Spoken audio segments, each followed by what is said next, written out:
हम मौजूद हैं कौशाम्बी के लोहंदा गांव में और आज हमारे साथ हैं स्वर्गीय राम बाबू तिवारी की पत्नी।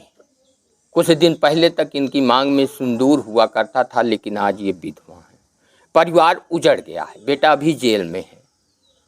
कौशाम्बी के एसपी राजेश कुमार ने सैनिक के क्षेत्राधिकारी के साथ पथरावा चौकी इंचार्ज और विवेचक को निलंबित कर दिया है, लेकिन पीड़ित परिवार के साथ खड़ा होने वाला कोई नहीं। माता जी क्या कहना चाहती हैं? मेरा भैया लड़का छूट जाए, झूठ का फंस गया आदमी तो मार चला गया, फंसा दिए। ये आपका जो प्रधान है? हाँ, प्रधान का फंसावा जाए भैया। हाँ। ये दुश्मनी कब से चल रही कोई जमीन की दुश्मनी चलत रही है। ये कब से? आज 10-12 साल से है, 5-6 साल से। झूठ का फंसा। कितने बच्चे हैं आपके? हमारे 3 बेटवा हैं, 2 तो हैं, एक जेल में। अच्छा, कोई बच्चा कमाता? कोई नहीं कमाता, आदमी हमार कमात रहा खेती बाड़ी बस। को नहीं कमाता हमारे घर में, चलेगे तो को कमाए। अब जमीनी विवाद, चुनावी रंजिश के कारण आज ये परिवार बिखर गया है। इस परिवार के साथ खड़ा होने वाला कोई नहीं है। आप देख सकते हैं इनके बहते हुए आंसुओं को पोंछने वाला कोई नहीं। पति किसान थे और जो बच्चे हैं अभी कुछ करते नहीं हैं। संकट जीविकोपार्जन का है। एक बेटा जेल में है, गारंटी नहीं है निर्दोष साबित होकर छूटेगा या फिर जमानत करानी पड़ेगी। पुलिस ने जिस तरह से बर्बरता के साथ इनके इस परिवार पर कार्रवाई की है वो बेहद ही शर्मनाक है।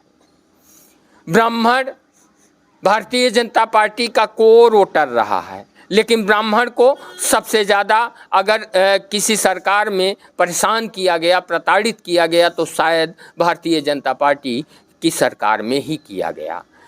माता जी क्या कहना चाहती हैं? अब ये कहते हैं हमारा लड़का छूट जाए और का प्रधान का फंसावा जाए भैया।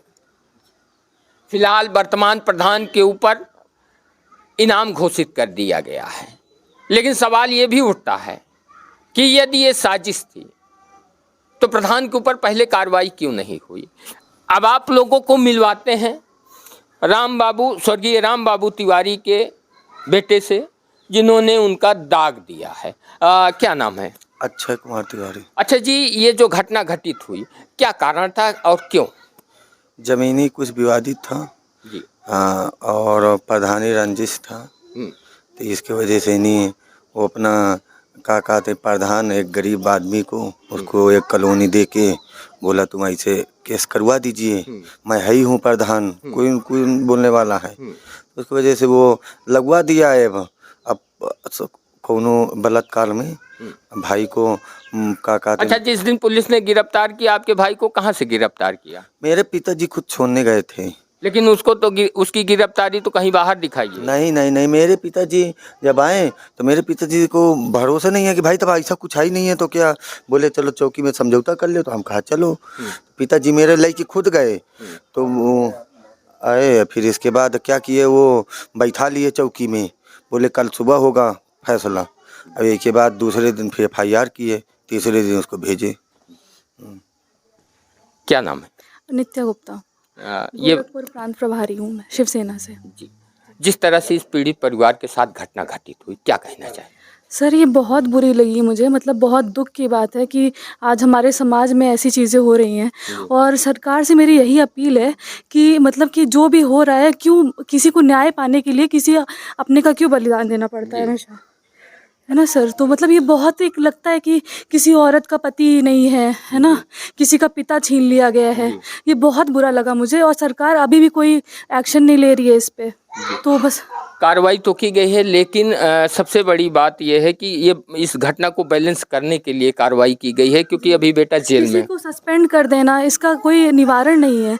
वो पुलिस को सस्पेंड कर दिया गया है, लेकिन उसमें ये कोई निवारण थोड़ी है। जो मर गया है उसको न्याय कहाँ मिला? आपको क्या लगता है कि पीड़ित परिवार को किस तरह से न्याय मिल सकता है? सर ऐसा कोई संगठन या फिर ऐसी कोई मतलब सेल बनानी चाहिए जहाँ पे कोई गरीब भी पहुँच सके, कि अगर पुलिस वाले कोई गुंडागर्दी करते हैं या फिर हमारी बातें नहीं सुनी जाती है तो एक सेल ऐसा भी बनाना चाहिए। अब जैसे योगी सर हैं तो उनके पास तो पहुँचना पॉसिबल नहीं है ना, और हम कंप्लेन अगर करें भी, हमारे साथ अन्याय हो रहा है तो हम कहाँ कंप्लेन करेंगे। अच्छा, एक सवाल ये बनता है कि अगर कोई जब नेता विपक्ष में होता है तो आम जनता के लिए अवेलेबल होता है, आम जनता की का दुख भी उसे दिखाई देता है, लेकिन जब वही सत्ता पक्ष में पहुंचता है तो ना तो आम जनता के लिए अवेलेबल रह जाता है और ना ही आम जनता का दुख दिखाई देता है। क्यों होता है? अब सर इसमें ये सबका अपना अलग अलग मेंटालिटी है। अब सबको देश की सेवा के लिए ही इस वक्त पे नियुक्त किया जाता है, लेकिन अब वो उनका अपना है, हम उसमें क्या बोल सकते हैं। बस ये है कि मैं जितना कोशिश करती हूँ कि जितने भी गरीब हैं, जो भी जिनके साथ अन्याय हुआ है, उनकी मैं जिस लायक भी हूँ मैं उनकी मदद कर सकूँ। हमारे साथ बातचीत करने के लिए मौजूद हैं आशीष तिवारी जी, जो कि स्वर्गीय राम बाबू तिवारी जी के भतीजे हैं और ये हाई कोर्ट में अधिवक्ता हैं। आशीष जी, जिस तरह से घटना घटित हुई आपके परिवार के साथ, इस पर आप क्या कहना चाहते हैं? सर मैं यही कहना चाहता हूँ कि बहुत बड़ी घटना है ये, प्रशासन की लापरवाही के कारण और भूप प्रधान जो है उसकी मिली भगत के कारण पूरा परिवार को तबाह कर दिया गया। अगर प्रशासन इसमें थोड़ा भी ध्यान देता तो आज हमारे चाचा जी जिंदा होते, और प्रशासन ने बर्बरता पूर्वक लाठीचार्ज किया, हमको खुद ही जेल में डाल दिया, हम अपने चाचा जी को कंधा नहीं दे पाए। इसलिए प्रशासन में मांग करता हूं कि जहां भी न्याय है, अगर मेरा भाई भी दोषी है तो फांसी हो जाए, मुझे कोई दिक्कत नहीं। अगर निर्दोष को फंसाया गया तो क्या प्रशासन मेरे चाचा को जिंदा कर पाएगा? इसका दोषी कौन होगा? जिस तरह से जब आप लोगों ने नेशनल हाईवे संख्या 2 पे 100 रखा और पुलिस ने बर्बरता पूर्वक यहाँ तक कि महिलाओं को भी नहीं छोड़ा, क्या कहना चाहेंगे?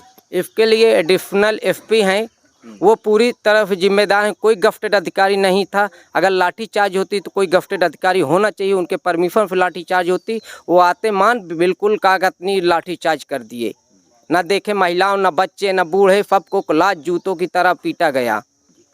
आप हाई कोर्ट के अधिवक्ता हैं और आज आपके ही परिवार को न्याय की ज़रूरत है। किस तरह से अपने परिवार को न्याय दिलाएंगे? हम इस तरफ दिलाएंगे कि प्रशासन से भी मांग करते हैं, और हम अपने हाई कोर्ट अधिवक्ता भाइयों से और हमारे अध्यक्ष जी हैं अनिल तिवारी जी से, मैं उनसे मिला भी हूँ, वो पूरा न्याय दिलाने का वादा किया है और रिट भी करेंगे हाई कोर्ट में। जी आप देख सकते हैं पीड़ित परिवार से हैं, हाई कोर्ट में अधिवक्ता भी हैं, लेकिन जिस तरह से इस परिवार के ऊपर पुलिस प्रशासन की बर्बरता हुई है, आप लोग क्या सोचते हैं? अपनी राय कमेंट बॉक्स में कमेंट कर ज़रूर बताएं।